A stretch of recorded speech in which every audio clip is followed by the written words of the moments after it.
हे आता जे काही सांगितलं एक झालं, पाठीमागं लाडकी बहीण योजना आम्ही आणली ना, त्यावेळेस मी खरं सांगतो पत्रकार मित्रांनो, 20,000 रुपये महिन्याच्या भगिनीचं उत्पन्न आतमध्ये आहे.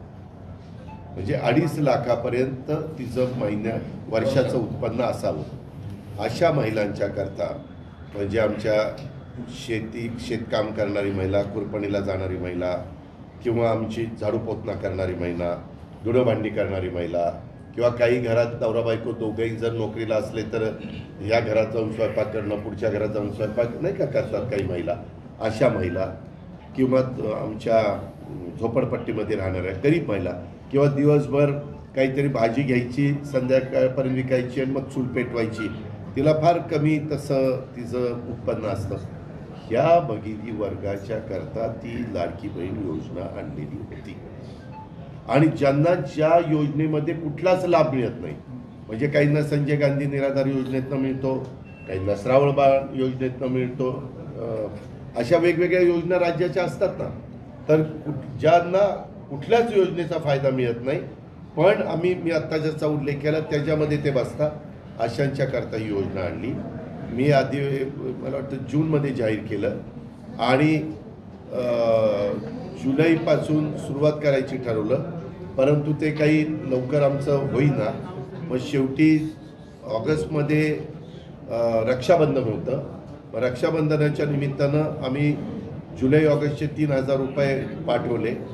आणि त्यावेळेस या सगळ्या गोष्टी, त्याच्यात असंही ठरलेलं होतं एका घरात जास्तीत जास्त 2च महिला पाहिजे, अशा वेगवेगळ्या गोष्टी बऱ्याच ठरलेल्या होत्या.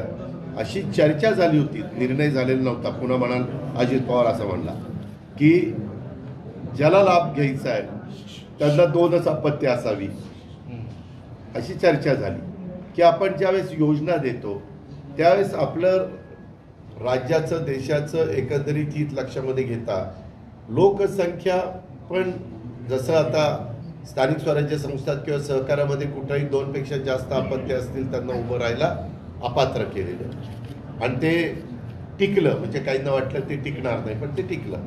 तशा पद्धतीची चर्चा झाली, परंतु अंतिम निर्णय झाला नाही.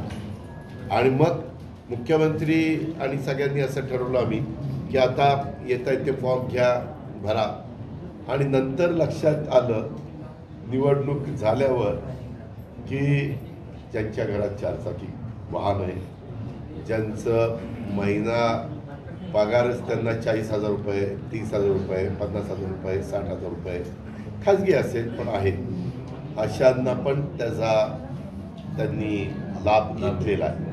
आम्ही घेतलेल्या आमच्या लाडक्या बहिणींचा लाभ परत घेणार नाही, हे आधी लक्षात ठेवा.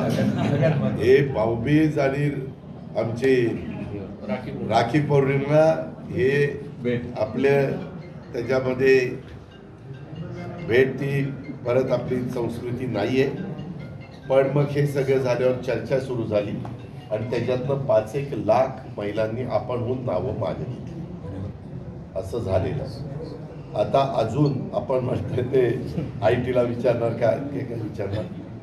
आमचा प्रयत्न एवढाच आहे, कारण हा राज्याचा पैसा आहे आणि गरीब राज्य कशाकरता करायचं असतं, गरिबांना गरिबीतनं बाहेर काढण्याच्या करता सगळ्यांनी समाधानाने राहावं, जगावं आणि आपला आपला प्रपंच करावा ह्या दृष्टिकोनातनं. आणि तशा पद्धतीनं आमच्यामध्ये चर्चा चालली.